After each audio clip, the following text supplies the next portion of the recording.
So Jay, when you saw that at the time, pre-match, what did you make of it? And now you know what Rosenior was upset about. What are your thoughts on it now? Again, I think it's just one of those things that happen in every single game. It happens all the time. What does? As in, when plays in your half or a manager having a go? When the goalkeeping coach from the other side will come and stand in your half, in the opposition half, and the goalkeeper's kicking long balls. That's just what happens. But I can understand his frustrations, that's for sure, because he's like saying, you know, but what did you think when my team are warming up? What did you think when you were warming up and the opposition? Yeah, that's what I'm saying. I didn't like it. I didn't like it, especially for me personally. Like I used to do a lot of quick feet drills around kind of where the halfway line is before I go in. So, and I see balls coming over near me, you know, because not every kick's going to be accurate. So they're going to be flying over your head. Sometimes they've like whistled past me. It's frustrating. You look back and you say, what are you doing? So I can understand that, but I actually really like the way Rosenior handles the media. I like the way he speaks. He's all about business. He's all about winning, and those little inches and millimeters that can help you get their upper hand.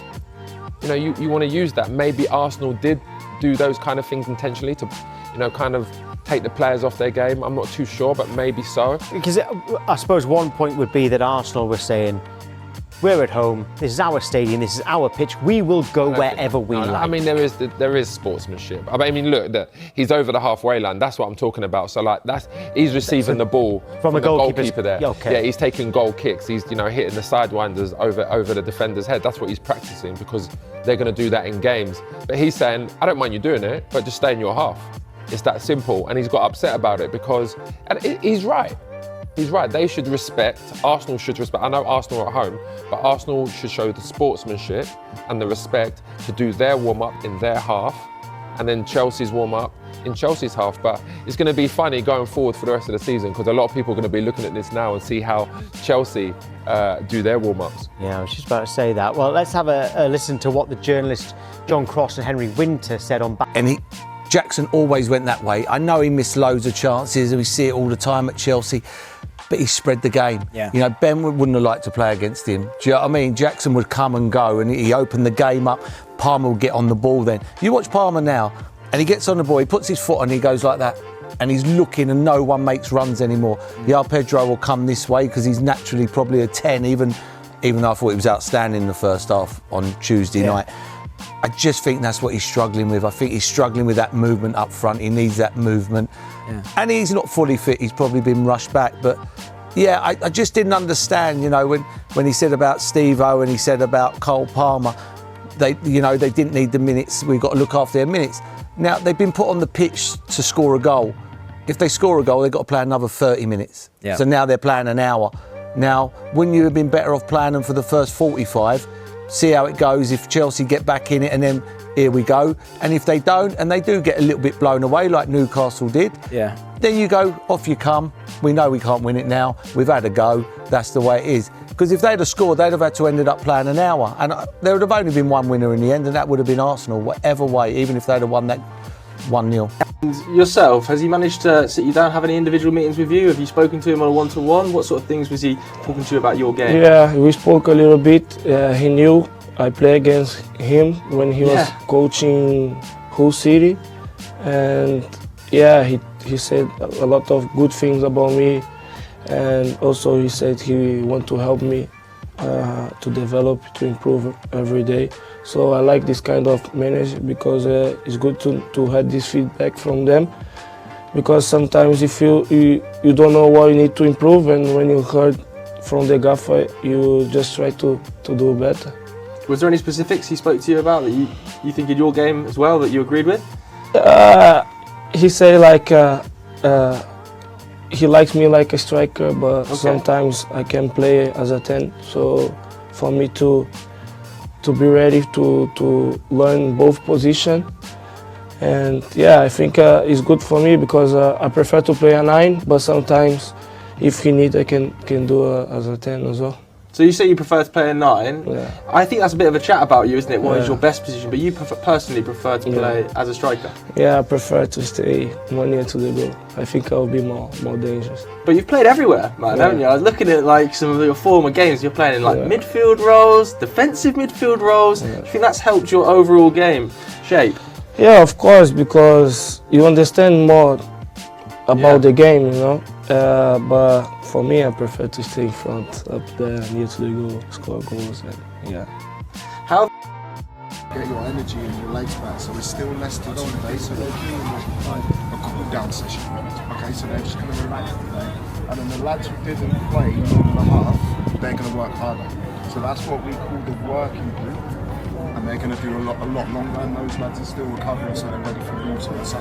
Does that make sense? Yeah. Thank you for coming, guys. Stuart, you saw the interaction that happened. Do you think that's something that maybe Rosenior might look back on maybe in a couple of months ago, I regret doing that? Yeah, I think so. I think it's pretty common, especially, you know, Miguel touched on it there about goal kicks and stuff. I don't really know how you get around that. I think it's common. Have you ever been shouted about by in the warm-up or? Not really, no, but it just, yeah, he clearly was annoyed at something, but I don't actually see what was going on. Or I think it was actually a some goalkeeping coach. Yeah, it looks like on social media, it looks like one of the goalkeeping coaches is doing kind of almost the, you know, long balls. Yeah, with that's the keeper. like you can't practice goal kicks in your own half, can you? So it's, yeah, I think it's a wee bit silly from Rosenior. I think he'll look back on it and yeah, maybe regret it a little bit. Yeah, what do you boys? No, it's standard. Yeah, I think goalkeepers come into your half. We had one where the groundsman started coming, working where we were training. Half. That was a little bit disrespectful. And it kicked off a little bit with the staff and that stuff. But yeah, so that was a little bit. But right. I have had it before where we were doing possession. I think it was with Northern Ireland. An international, we were doing possession, and the goalkeeper kept kicking the ball into our. But the goalkeeper into the rondo. The goalkeeping coach was 20 yards away. So, I think it was Johnny Evans actually got a bit. I remember he got a bit fed up with it. The ball came in, he just lifted it and just put it right into the stand. So that I think they were trying to disrupt us. Yeah. But I don't know, really. It's my job. You know, I have to give an opinion. I get asked to go and do the game. I watch the game. I watch it as a fan as well, and I have to give an opinion. You know, and my opinion, I wear my heart on my sleeve. You know, I was disappointed. Especially, it's Chelsea. Do you know what I mean? You've got top draw players all over the pitch. You're playing against one of the best defences in the world at the moment. You know, best record, the defence is unbelievable. Why would you only give yourself 30 minutes to score a goal? You need longer than 30 minutes. You've got to take as long as you can. But it's only my opinion. You know, I see it as it is. I'm not going to get into a free-for-all and I go back and he goes back and after, you know, it was my opinion. If he wants to say it's easy, it's easy. It's not a problem, you know. Do you think like maybe Ben, do you think Rosenior deserves a lot of credit, not just from the widespread fans in football, because he has got those results, bar the two, you know, cup games against Arsenal. He's got the wins when he's been asked to get them. Yeah, look, I see a young British coach coming over to a big club, and you know, yes, it's his style of play and everything like that, but he's doing a decent job at the minute, and I think, you know, we should give some praise to that. He's come over, he's playing, he's facing the media up, he's got his own little way of doing things. And yeah, I think he does deserve a little bit of credit. He's come away with some good results in the Champions League against Napoli. Yes, he was 2-0 down and coming back, and then, you know, again at the weekend against West Ham, 2-0 down, gets his team back into the game, and then goes and wins it.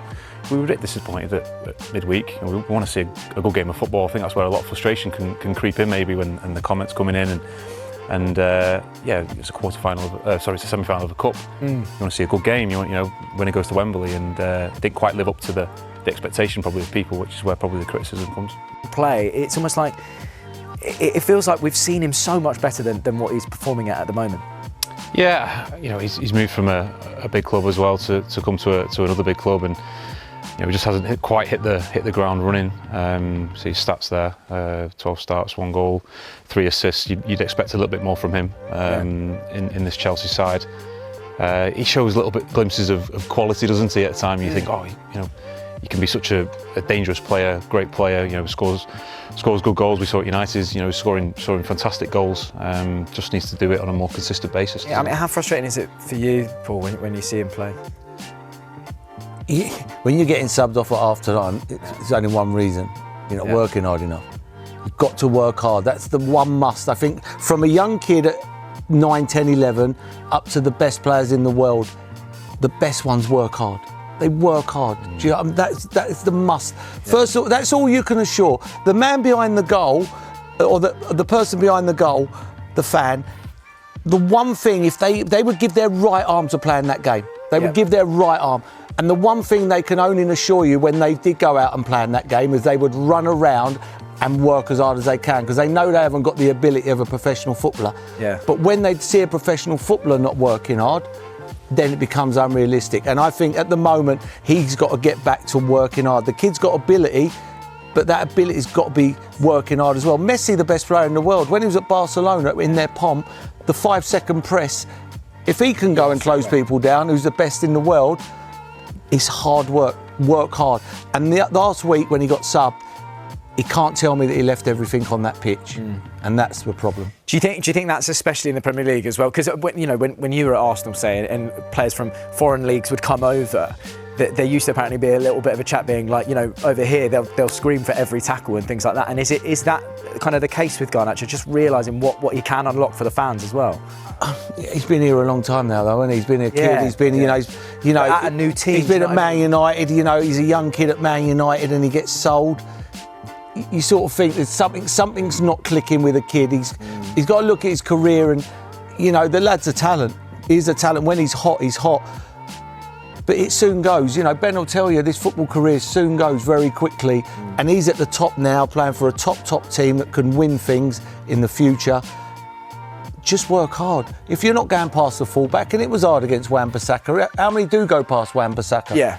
But if you're not, make sure Wan-Bissaka's not going that way, and work hard. And that's why you only get subbed at half time if you're not working hard. Yeah. It's very rare you get subbed any other reason, in my opinion. Style has shifted. Under Rosenior, possession isn't just about control, it's about authority. The ball's kept to hurt teams, not merely giving them time to organise themselves. Chelsea do look faster in the final third,